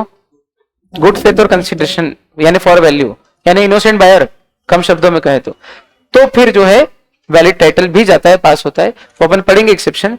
लेकिन मोटा हिसाब किताब तो ये है कि इवन बोनाफाइड और फॉर वैल्यू भी कोई खरीदे तो भी उसको गुड टाइटल नहीं मिलता अगर देने वाले का टाइटल बैड हो तो। जनरल रूल तो यही है। तो बताओ फिर एक्सेप्शन क्या है, जल्दी बोलो। कभी कभी नॉन ओनर भी गुड्स बेचे, उसके बाद भी सामने वाले को कौन सा टाइटल देता है? Good title. जल्दी बोलो कौन कौन से एक्सेप्शन है, एक एक बार नाम ले दो, इनके नाम ही याद है, बाकी अंदर का मटेरियल क्या लिखना है? जो हेडिंग है उसी को एक डिस्क्राइब करना है। A mercantile agent having the possession of the goods with the consent of the principal, that is owner of the goods, has a right to sell the goods to a bona fide purchaser for value, even if he is not the owner of the goods. Such a sale is a valid sale and the person buying the goods gets a good title. बस जो आपको भावार्थ मालूम है उसको शब्दों में पिरो देना है। इसके बाद भी कोई सुबह उठ के इसको पढ़े फिर इसके अंदर के शब्द पढ़े तो फिर इसका मतलब वो बहुत कमजोर बच्चा है, उसको रिकंसिडरेशन के जोन में जाना चाहिए। बोलो हाँ। अगर अंदर का मटेरियल भी रट रट के लिखना पड़ रहा है तो कितनी परेशानी खड़ी करके भेजी स्कूल ने। समझ में आया क्या? कितने एक्सेप्शन है? इसका क्या बनाया था हमने? निमोनिक। वाइस प्रेसिडेंट ने पी के फुल मजे किए। हाँ तो क्या था? वीपी पी FUL MJE, इतने थे ना। अब बोलो वी से बोलो वॉइडेबल कॉन्ट्रैक्ट में जब हुआ, फिर पी से प्लेजी, पर्सन अंडर पोजीशन, तीसरे पी से प्लेजी, एफ से finder of lost goods, you से अनपेड सेलर, एल से लिक्विडेटर, एम से मर्केंटाइल एजेंट, जे से जॉइंट ओनर, ई से स्टॉपेल।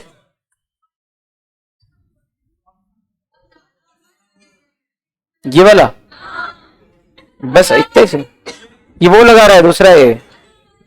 हाँ बस इतना ही इतना ही। चलो अब इन 10 पॉइंट्स को पढ़ने की जरूरत नहीं है। 10 पॉइंट का हम पहले कर चुके हैं, हमारी गोल्डन बुक का ये रिवीजन है, पहले कर चुके हैं। इनके सिर्फ नाम याद करने। एक बार और बोल दे रहा हूं, वाइस प्रेसिडेंट ने पी के फुल मजे। फिर कह रहा हूं वॉइडेबल कॉन्ट्रैक्ट, एक बार समझाई देता हूं शॉर्ट में। चलो सुन लो, मर्केंटाइल एजेंट को अधिकार रहता है। चलो second, joint owner. Joint owner मतलब दो ओनर है, और दो ओनर में से अगर किसी एक ने भी बेच दिया है, अब बशर्ते शर्त यह है कि उसने जिसने बेचा हो उसके पास गुड्स का पोजीशन हो दूसरे की कंसेंट से। अच्छा ये कॉमन लिंक थी इन सब एक्सेप्शन में कि जो भी बेच रहा है उसके पास पोजीशन हो और with the consent of the real owner हो। ठीक, तो फिर वो जो बेचेगा सामने वाले को वो वैलिड सेल होगी, बशर्ते सामने वाले ने भी दो कंडीशन फुलफिल की हो। कौन सी? फॉर वैल्यू और गुड फेथ। और गुड फेथ मतलब बोनाफाइड, मतलब उसको पीछे क्या गड़बड़ हुई है उसकी जानकारी वो भोला है, इनोसेंट है, ये अर्थ है। चलो स्टॉपेल, मैं यही खड़ा हूं, मेरे सामने मेरे गुड्स कोई दूसरे को बेच रहा है और मैं मना नहीं कर रहा हूं, और मेरी परमिशन से बिक रहे हैं एक तरीके से, कॉनाइवेंस मौन स्वीकृति से भी बिक रहे हैं, तो बाद में फिर जब मैं मना करूंगा तो मेरे को स्टॉप कर देंगे और जिसको बेचा है उसको गुड टाइटल, फिर चाहे मैंने नहीं बेचा हो ओनर ने और मेरी जगह किसी और ने भी बेचा हो, यानी देने वाले का बैड टाइटल भी हो तो भी उसको तीसरे व्यक्ति को गुड टाइटल मिलेगा। चलो वॉइडेबल कॉन्ट्रैक्ट में जब कोई व्यक्ति के पास पोजीशन हो, और इसमें शर्त यह है कि जब तक उसने उस वॉइडेबल कॉन्ट्रैक्ट को अवॉइड नहीं किया हो तब तक आपने बेचा हो। मान लीजिए कि कनपट्टी पे बंदूक रख के दिव्यांश ने मुझसे माल खरीद लिया, मेरी कनपट्टी पे बंदूक अड़ा के, तो मेरे पास ऑप्शन है कि मैं क्या कर सकता हूं? वॉइड कर सकता हूं। तो मैं वॉइड करता उसके पहले इसने मुफद्दल को बेच दिया है, तो फिर मुफद्दल को गुड टाइटल मिलेगा, भले ही बाद में मैंने इससे टाइटल छीनने की कोशिश की और मना कर दिया कि मैं तो इस सेल को नहीं मानता। आया? तो वॉइडेबल कॉन्ट्रैक्ट में जब तक अवॉइड करें उसके पहले पहले अगर किसी और को सेल हो जाए तो उस बोनाफाइड परचेजर को गुड टाइटल मिलेगा। बोनाफाइड इसलिए क्योंकि उसको मालूम ही नहीं कि ये हमारे बीच में क्या ट्रांजेक्शन बंदूक से हुआ है, लड़ झगड़ के हुआ है, उसको तो बेचारे को लग रहा है कि जो बेच रहा है उसको अधिकार है तो उसने खरीद लिया, तो फिर उसको गुड टाइटल मिलेगा। चलो अच्छा, कई बार ऐसा होता है कि कोई व्यक्ति, अच्छा इसमें ये 2 पॉइंट एक साथ क्यों पढ़ा रहा हूं मैं, दोनों का सेक्शन 30 है। वो व्यक्ति बेच रहा है जिसके पास पोजीशन है with the consent of the owner. फिर सुन लो इसमें कॉमन पॉइंट क्या है, वो व्यक्ति बेच रहा है जिसके पास पोजीशन है with the consent of owner. अब वो व्यक्ति कौन होगा? तो बोले seller in possession of the goods even if the goods are already sold to the buyer, seller in possession with the buyer's consent selling the goods, और दूसरा buyer in possession of the goods without actual sale taking place and having possession of the goods with the consent of the seller. 2 example दिए थे, लड़की की मांग भर के सिंदूर भर के फेरे वगैरह लगा के भी पिता के घर पे है seller in possession of goods even after the goods are already sold to the buyer but the possession is with the consent of buyer. और दूसरा था शादी नहीं हुई है, सिर्फ सगाई हुई है और शादी होने के पहले प्री वेडिंग के लिए लड़की के पिताजी से पूछ के ले गए हैं लड़की को। इन दोनों ही केस में जिसके पास पोजीशन है with the consent of the real owner, वो अगर किसी और को बेच दे, अब भूल जाना ये एग्जांपल, या कॉन्सेप्ट बिल्डिंग के लिए जो मैंने आपको क्लास में बताया था वो याद दिलाया, बाकी लगाना गुड्स पे। Human beings are not goods, we can not objectify them. पर फिर भी समझ में आया क्या बोल रहा हूं? ठीक, इन दोनों ही केस में सामने वाला कौन होना चाहिए? अभी हर ही केस में, हर केस में सामने वाला कौन होना चाहिए?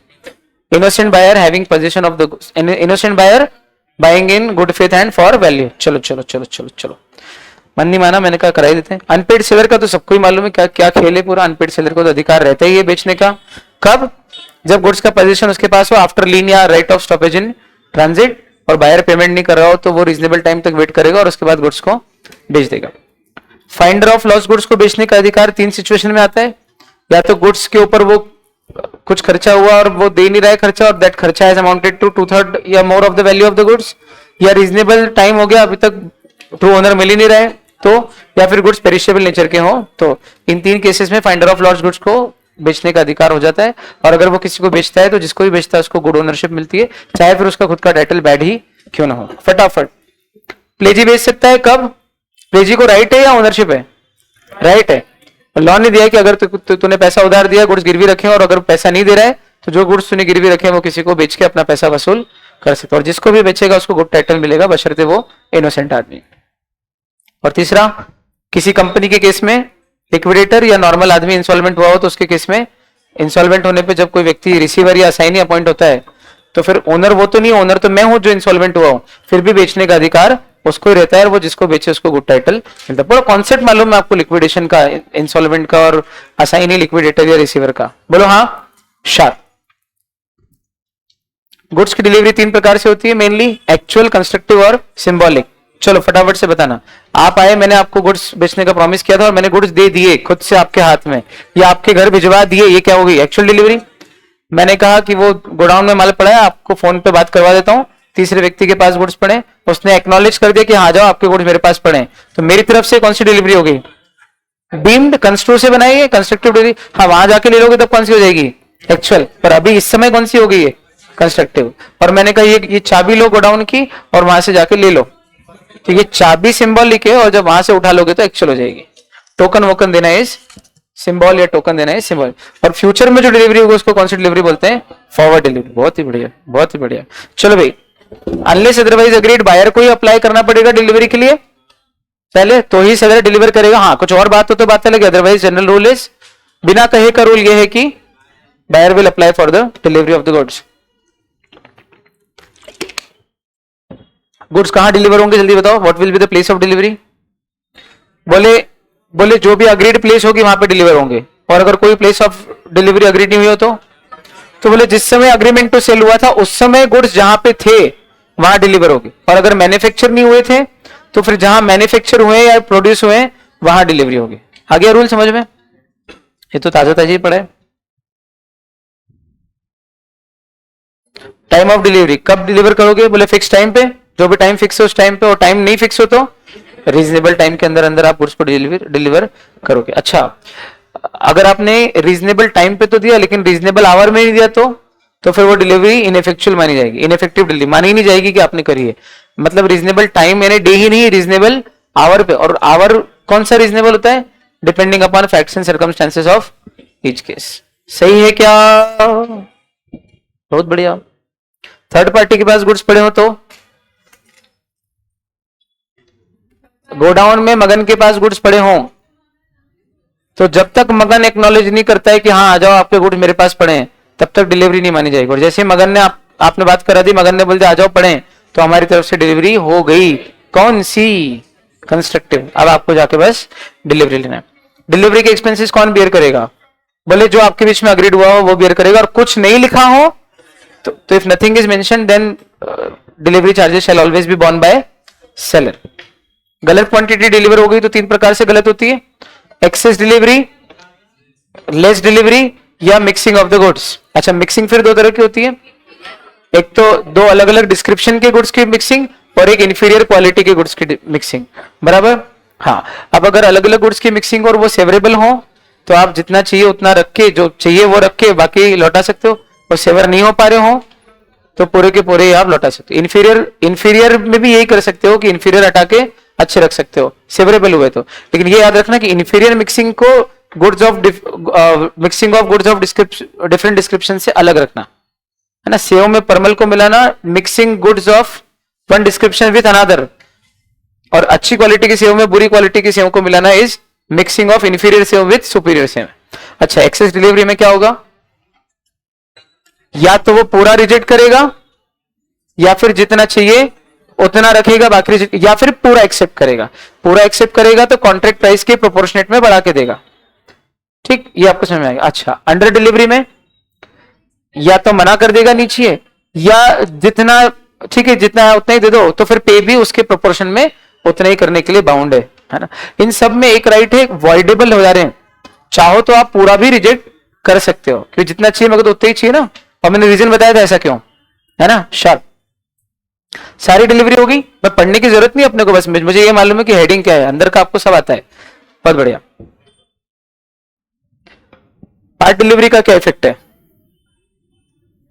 अगर होल डिलीवरी के प्रोसेस में पार्ट हो गए हो तो उस पार्ट को भी होल डिलीवरी के प्रोसेस में होल डिलीवरी ही माना जाएगा। और ये क्यों इंपॉर्टेंट है, क्योंकि आगे राइट ऑफ लीन और स्टॉपेज इन ट्रांजिट में ये इंपॉर्टेंट पड़ता है। कहां से कहां कनेक्ट करना ये मालूम है ना आपको, शार्प बच्चे एकदम शार्प, है ना। कुछ मैजिकल है ना अपन जो कर रहे हैं, जरूरी है करना, कनेक्ट करना, आगे समझ में आएगा। चल, और फिर ये वाला जो एग्जांपल था अपन इसको फिर ये माना कि इंस्टीट्यूट अगर सेक्शन 26 में लेके जा रहा है इसको, जबकि लॉजिकली बोल रहा हूं उस प्रश्न का उत्तर इस सेक्शन 34 से दिया जा सकता है और देना ही इससे चाहिए कि पार्ट डिलीवरी को हम होल डिलीवरी मानते हैं। और आपने क्वेश्चन में दिया है कि in the process of removing the goods, मतलब होल डिलीवरी चल रही, पूरे ही निकाल रहे हैं, उसमें से एक लॉरी या ट्रक भर ली और अभी बाकी है, तो उसको हम होल डिलीवरी मानते हैं। और अगर होल डिलीवरी है तो आप 26 लगाओ 34 के साथ, असर्टेन है, स्पेसिफिक है, डिलीवरेबल है और डिलीवरी चल भी रही है, तो ओनरशिप ट्रांसफर हो गई। और अगर ओनरशिप ट्रांसफर हो गई तो रेस्पिरेट डेमिन और इस पासेस विद ओनरशिप, तो जो लॉरी में हो या गोडाउन में पड़ा हो पूरे के लिए ही बायर को लायबल होना चाहिए। टेक्निकली हम सेटिस्फाइड नहीं होते इंस्टीट्यूट के आंसर से। वो छोटे लाल ने 9 एकड़ जमीन तो तुम यूज कर लेना, लेकिन 1 एकड़ मेरा बच्चा यूज करेगा, उसमें चिन्हैया वर्सेस रमैया लगा रखा है, जबकि उसके अंदर कोवेनेंट रनिंग विथ लैंड लगना चाहिए। बोलो हाँ, आ रही बात समझ में। ये तो मॉड्यूल में ही क्वेश्चन है वाला, और एग्जाम में भी आया हुआ है, एमटीपी आरटीपी पीवाईक्यू में है कहीं पे, मॉड्यूल में तो है ही है। पर क्या ही बोले, अब कुछ बोल ही नहीं सकते अपन। क्या फैक्ट, कुछ नहीं, बस ये समझो कि एक पिताजी जो हैं जिनके साथ कॉन्ट्रैक्ट हुआ है, तो मान लो कॉन्ट्रैक्ट तो पिताजी और उस व्यक्ति के बीच में हुआ है, पर बाद में ये बच्चा जब बोलेगा अंकल जी से कि 1 एकड़ जमीन तो मैं यूज करूंगा, तो बोले तूने क्या दिया कंसिडरेशन में, बोले पिताजी ने दिया तो सही।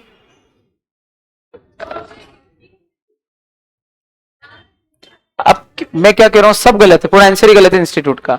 पर अब कहीं तो भी जोड़ तोड़ करके, जिसको बोलते हैं ना कि थेगला लगा लगा के काम तो चला लो। कोई ये नहीं बोले कि फटे कपड़े पहने, उनको सही मान के उनके हिसाब से लिख के आ जाओ आंसर। आगे समझ में आ गया कैसे काम करना है। मतलब मैं नहीं, कई बार मैं बोलता हूं बच्चों से कि इंस्टीट्यूट लॉ सब्जेक्ट को लेके ही सीरियस नहीं है। जिस हिसाब से वो गलतियां करते हैं, किसी लीगल एक्सपर्ट को, लॉयर को, कंपनी सेक्रेटरी को या लॉ के बढ़िया तगड़े टीचर को बिठा के आप पूरा रिवैम्प करो लॉ का सिलेबस, फाउंडेशन, इंटर, फाइनल। इतने सालों से देख रहा हूं कुछ ना कुछ गड़बड़ रह ही जाती है इनसे। सजेस्टेड आंसर आपने देखा होगा, सजेस्टेड आंसर में एक जगह रवि लिमिटेड वाला क्वेश्चन है, रवि और मुद्रा लिमिटेड वाला अपनी बात हुई थी। अब एक जगह उन्होंने बोला है कि जितना 36 करोड़ में से 30 करोड़ तक तो लिमिट में ना, तो बोले 30 करोड़ तक का तो वसूल कर सकते हैं, 6 करोड़ वसूल नहीं कर पाएंगे।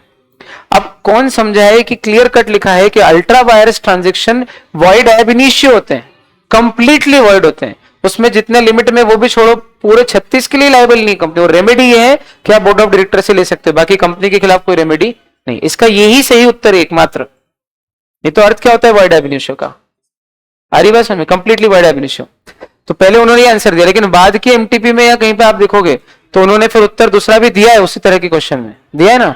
तो उनको उनकी गलती का एहसास किसी समझदार ने बोला होगा कि क्या उत्तर दिया है, तो अपॉलॉजी नहीं की कि हमारी पुरानी किसी एमटीपी में हमने गलत उत्तर दे रखा है, उसके लिए माफी मांगते, ये सही है। बस अब की बार हमने सही उत्तर दे तो दिया, ये मान लो। पिछली बार इतना बड़ा कांड करा इंस्टीट्यूट ने, आपको मालूम है क्या, नवंबर 2022 में पेपर, आपको बताया था पेपर में क्या गलतियां थी, वो ग्रामर की। तो क्वेश्चन एक्टिव पैसिव का है, ऊपर दे रखा है इसको इनडायरेक्ट डायरेक्ट में कन्वर्ट करो, ये तो चलो ठीक है, लापरवाही है। अनिल फॉर्म्ड इन ओपीसी वाला क्वेश्चन याद है जो मैंने बोला मत करना। अनिल फॉर्म्ड इन ओपीसी जिसमें ये टर्नओवर है और ये है, तो बताइए इसको कन्वर्ट करना हो तो क्या होगा। ये 2 साल पहले प्रोविजन लॉ से हट चुका है, 2 साल पहले ये प्रोविजन लॉ में से हट चुका है, 2 साल पहले। और उन्होंने नवंबर यानी दिसंबर 2022 में के पेपर में क्वेश्चन दिया है। जो प्रोविजन कंपनी लॉ में से हट चुका है वो प्रोविजन ही नहीं है, जो लॉ में ही नहीं है, जो मॉड्यूल में भी नहीं है, वो क्वेश्चन दिया उन्होंने। अब वो तो बच्चों को मैंने एमटीपी आरटीपी पीवाईक्यू दी थी पिछली बार भी, और जो क्वेश्चन उनको नहीं समझ में आया था वो रट के चले गए थे, तो करके तो आ गए। इंस्टीट्यूट का ही आंसर रट के चले गए तो करके आ गए, प्रॉब्लम नहीं है। लेकिन गलत है ना ऐसा करना, आउटराइटली गलत है। खैर जो भी है, पार्ट डिलीवरी वाला रूल समझ में आया आपको अच्छे से, ये कट मारना पड़ेगा। इंस्टॉलमेंट डिलीवरी किसको बोलते हैं, जब बोल के ही डिलीवरी किसमें हो रही हो, इंस्टॉलमेंट में, तो वो इंस्टॉलमेंट। अच्छा, इंस्टॉलमेंट डिलीवरी करना भी अलाउड जब तक कि एक्सप्रेसली अग्री ना हो कि हाँ इंस्टॉलमेंट में करना, तो ठीक है, अदरवाइज इंस्टॉलमेंट डिलीवरी भी नहीं करना। मैंने 5 क्विंटल गेहूं मंगाए तो आपको एक साथ ही भेजने 5, हाँ 10 मिनट के अंतर से आ जाए, सुबह शाम में आ जाए कि भिजवा रहे हैं, अभी होल डिलीवरी का प्रोसेस चल रहा है, बात अलग है। आप सोचो कि आज भिजवाया फिर 15 दिन बाद, बोले कौन से आप 100 किलो गेहूं 2 दिन में खा जाओगे, खाओ इतने तो खाओ, फिर पहुंचाते हैं कि आप मरे जा रहे हो बुक्कड़ जैसे। मैंने कहा बात वो नहीं है, हमको एक साथ इकट्ठे छनवा के बिनवा के फिर भरने ना यार, गोलियां डाल के एक बार में काम हो जाए, अभी धूप निकली तो सूख जाएंगे। आपने कहा नहीं हम तो 2 ही क्विंटल भेजेंगे, बचे 3 क्विंटल 1 महीने बाद बेचेंगे। मैंने कहा नहीं चाहिए, इंस्टॉलमेंट डिलीवरी की बात ही नहीं हुई थी, तो मैं इंस्टॉलमेंट डिलीवरी रखने के लिए बाउंड नहीं हो। Buyer can reject instalment delivery unless otherwise agreed, हाँ या ना। क्वेश्चन आया इस पे एग्जाम में, आ सकते हैं। चलो, अगर कैरियर को डिलीवर कर दिए हो तो क्या होगा, तो मान लिया जाता है कि गुड्स सेलर को डिलीवर, बायर को डिलीवर कर दिए हो, कब, subject to terms of contract. अगर गुड्स आपने किसी कैरियर को ट्रांसमिशन यानी ट्रांसपोर्ट के लिए डिलीवर कर दी हो तो मान लिया जाता है कि वो बायर को डिलीवर हो गए। और गुड्स अगर ट्रांजिट में डिटेरियोरेट हो जाए तो क्या होगा, जल्दी बोलो, ट्रांजिट में डिटेरियोरेट हो जाए तो क्या होगा, बायर ही बेयर करेगा, क्योंकि जो इंसिडेंटल यानी कि कनेक्टेड टू द ट्रांजिट है उतने छोटे मोटे लॉस तो बायर ही बेयर करता है। अच्छा, क्या बायर को गुड्स को एग्जामिन करने का राइट है डिलीवरी के टाइम पे, अगर उसने प्रीवियसली एग्जामिन नहीं किए हो तो, ठीक। और अगर सेलर मना करता है कि नहीं मैं एग्जामिन नहीं कर दूंगा, तो क्या बायर गुड्स को रिजेक्ट कर सकता है, फिर ले जाओ, लीगली रिजेक्ट कर सकता है, हाँ बहुत बढ़िया। जैसे ही गुड्स की डिलीवरी हुई हो तो बायर की ड्यूटी है क्या कि वो गुड्स को एक्सेप्ट करे, हाँ।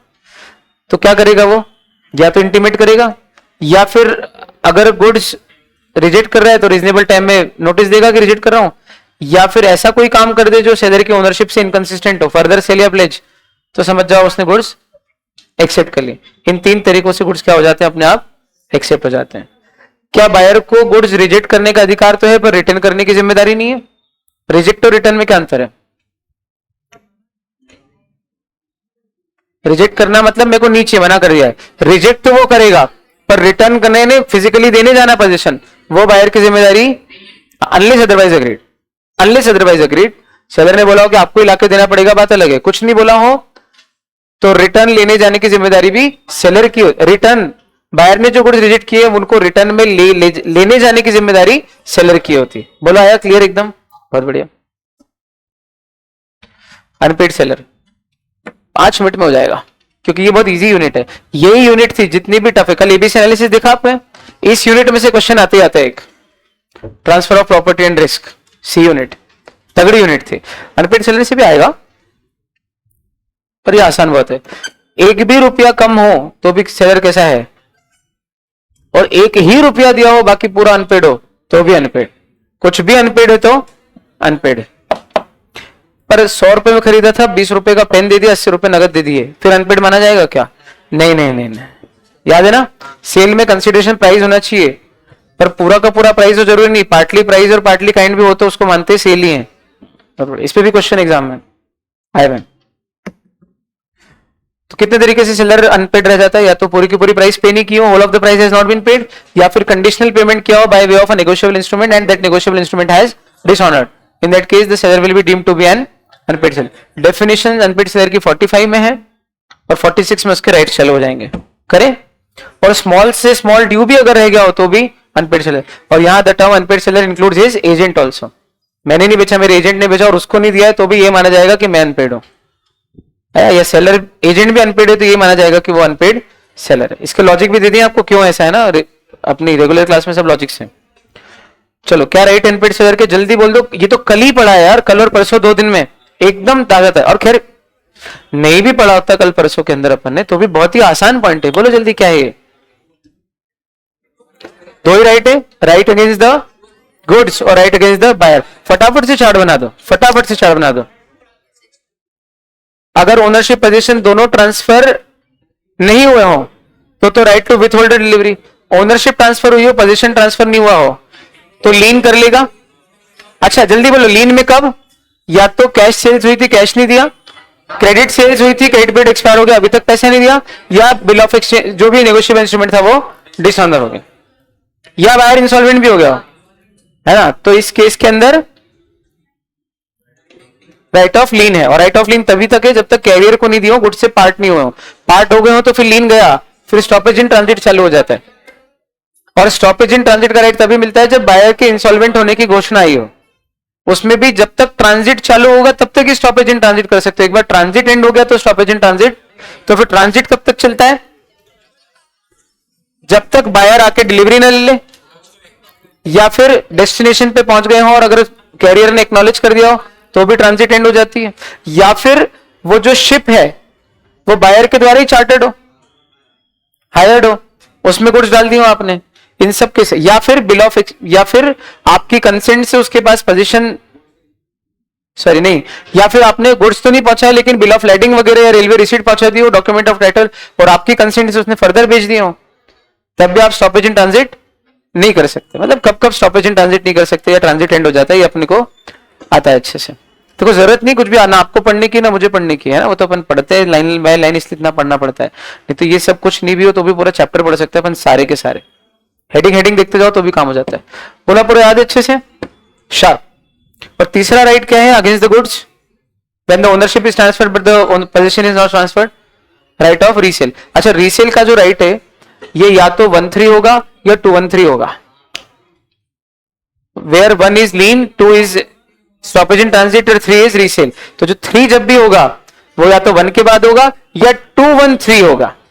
तो स्टॉपेज इन ट्रांजिट के बाद आप लीन करोगे और लीन करके फिर वेट करोगे रिजनेबल टाइम का, नहीं तो भेज दोगे। अब चूंकि 2-1-3 में तो वेट करने की भी जरूरत नहीं क्योंकि वो तो इंस्टॉलमेंट हो ही गया ना, तभी तो 2 किया था, right of stoppage in transit. बोलो हाँ, तो उस केस में तो आप डायरेक्टली भेज सकते हो। और 1 वाले केस में लीन किया हो तो उस केस में आप वेट करोगे कब तक, जब तक कि वो पैसा नहीं दे रहा है रीजनेबल टाइम, और रीजनेबल टाइम में भी नहीं दिया तो भेज दोगे। लेकिन रीसेल करने के लिए नोटिस देना कंपलसरी। ओ भाई आखिरी दिन आप आपस में मिलने आए हो क्या,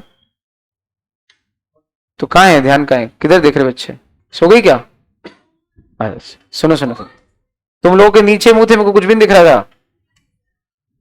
हाँ सुनो सुनो, फिर सुनो सुनो, सॉरी क्या बोला, नोटिस देना जरूरी। कौन सा नोटिस, कि मैं रीसेल कर रहा हूं भैया, और वो नोटिस मतलब नोटिस पीरियड, ताकि एक बार उसको और टाइम दे। हाँ इंस्टॉलमेंट हो गया बात अलग है, लेकिन कैश और क्रेडिट सेल्स में नोटिस पीरियड देना पड़ेगा।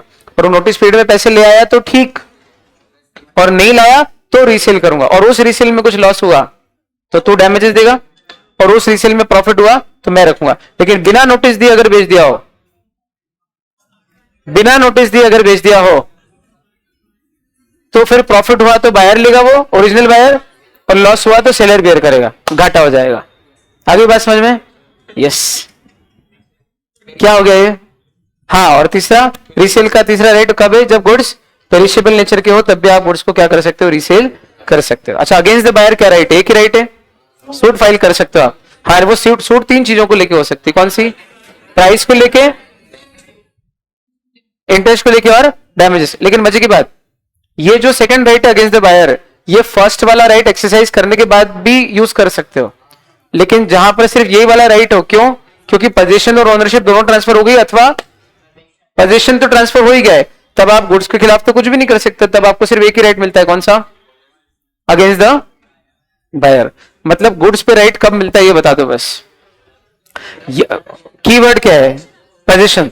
पोजीशन आपके पास हो और ओनरशिप चली गई हो तब भी आपको गुड्स के खिलाफ राइट है, और ओनरशिप पोजीशन दोनों ही है। अच्छा इन दोनों में कॉमन क्या है, पोजीशन मेरे पास होना चाहिए, तो राइट अगेंस्ट द गुड्स है। इधर वाले में आओ, ओनरशिप पोजीशन दोनों चले गए हो तो क्या गया पोजीशन, अथवा सिर्फ पोजीशन चला गया हो तो क्या गया position.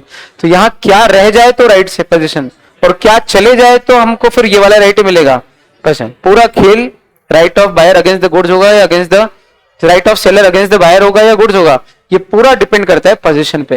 Whole sole highest common factor possession है, ओनरशिप लेस इंपॉर्टेंट है, यहां पर पोजीशन ज्यादा इंपॉर्टेंट हो गया अनपेड सेलर के राइट्स में। मुझे ऐसा क्यों लग रहा है कि ये सारे राइट मैं आपको पढ़ा चुका हूं, सब हो गई डिटेल में हमारी बात। इनके अंदर जो है इन दोनों में अंतर, स्टॉपेज इन ट्रांजिट और लीन में 2 मिनट में बराबर।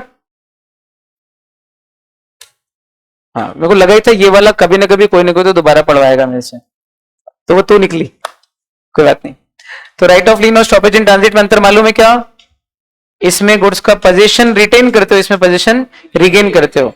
बायर का स्टेटस क्या है, बायर का इंस्टॉलमेंट होना जरूरी नहीं है, यहां पर बायर का इंस्टॉलमेंट होना जरूरी है। गुड्स का पोजीशन आपके पास पहले से है, यहां पर पोजीशन चला गया है, वापस लौट के आ रहा है। एंड पॉइंट क्या है, बोले राइट ऑफ लीन जब खत्म होता है तो स्टॉपेज इन ट्रांजिट चालू होता है, और यूं कहें कि स्टॉपेज इन ट्रांजिट तभी चालू होता है जब राइट ऑफ लीन खत्म होता है।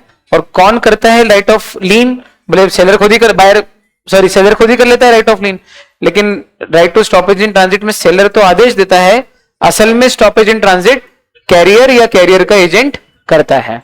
और एक एग्जांपल डाल देना बना के चाहो तो, ये हो गया डिफरेंस। अब एक बार बच्ची बोल रही है कि सर वो राइट ऑफ डिस्पोजल फिर से बता दो, किसमें,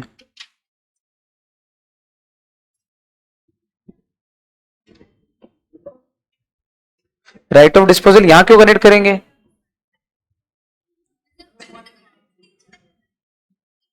हाँ राइट, अगर सेलर ने राइट ऑफ डिस्पोजल रिजर्व कर रखा है, मतलब उसके पास या उसके एजेंट के पास क्या पड़े, बिल ऑफ लेडिंग पड़ा है, implied reservation of right of disposal पड़ा है, किसके पास, सेलर के पास, क्या बिल ऑफ लेडिंग या रेलवे रिसिट, मतलब क्या रिजर्व कर लिया, राइट ऑफ डिस्पोजल रिजर्व कर लिया।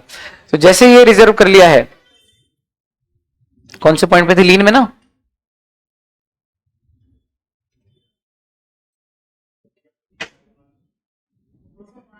हाँ वो तो ठीक है 205 पे हूं।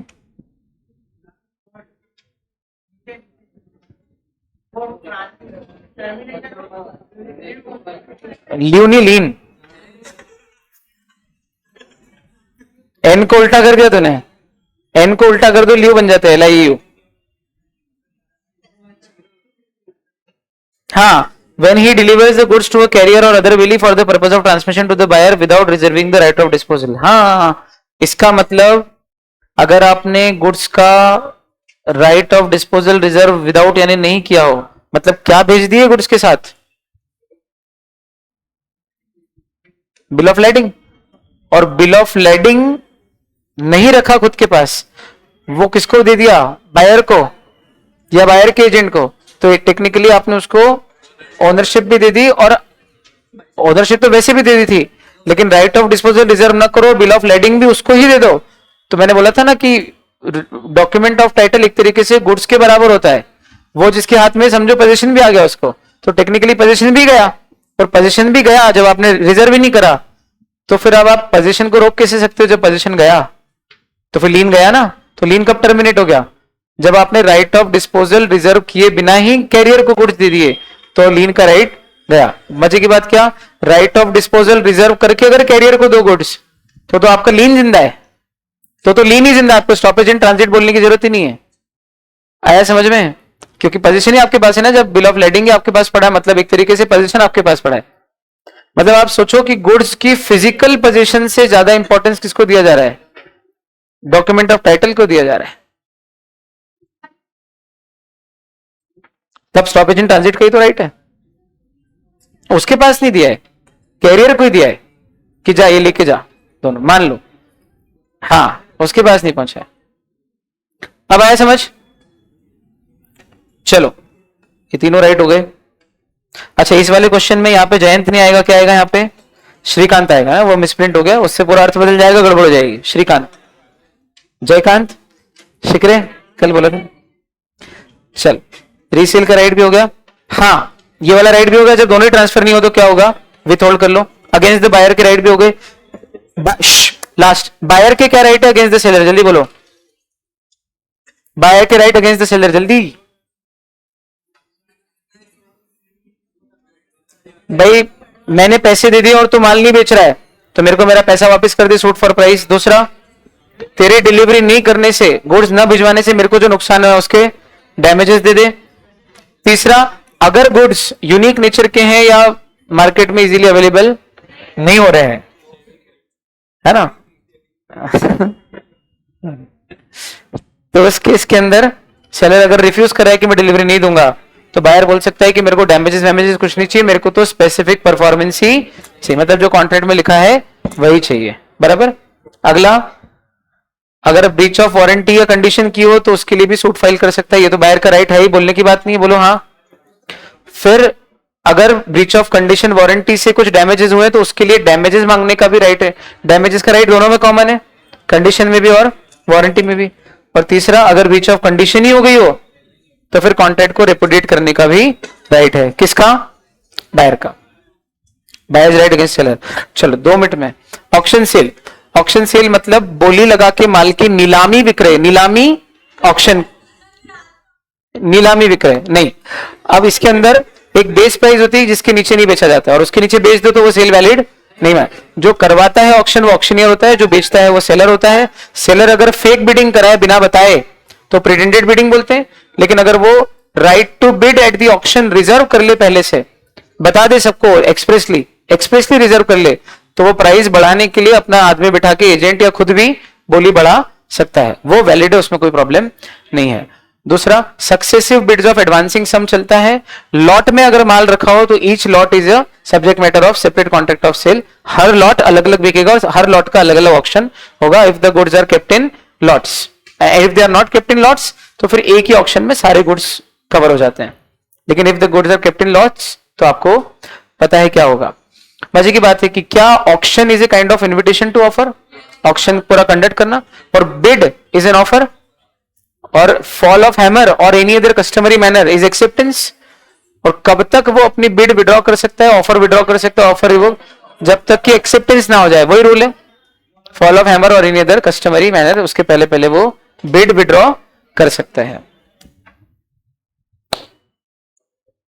पूरा कवर हो गया 2 मिनट में। और फिर decrease in rates of tax, GST या custom, and increase in the rate of GST and custom. अगर प्राइस फिक्स हो, इंक्लूसिव ऑफ टैक्सेस हो, तो फिर ऑटोमेटिकली इंक्रीज हो, डिक्रीज इन टैक्स रेट हुआ तो बायर काट के ही देगा ऑटोमेटिकली, तो बोलने की जरूरत नहीं, प्राइस अपने आप कम हो जाएगी उतनी। और अगर बढ़ गया होगा टैक्स रेट तो सेलर आगे होके बोल देगा। अच्छा, इसके पीछे जो कहां बायर हरकत में आएगा, कहां सेलर हरकत में आएगा, ये जो बारीकी पकड़ी थी इसमें मजा आया था कि नहीं आया था कल, है ना, तगड़ा कंसेप्ट, तगड़ा कॉन्सेप्ट है। तो वो अपने आप ही उतने प्राइस से घट या बढ़ जाएगी प्राइस। यहां हमारा हुआ गोल्डन बुक का revision, sale of goods act का कंप्लीट।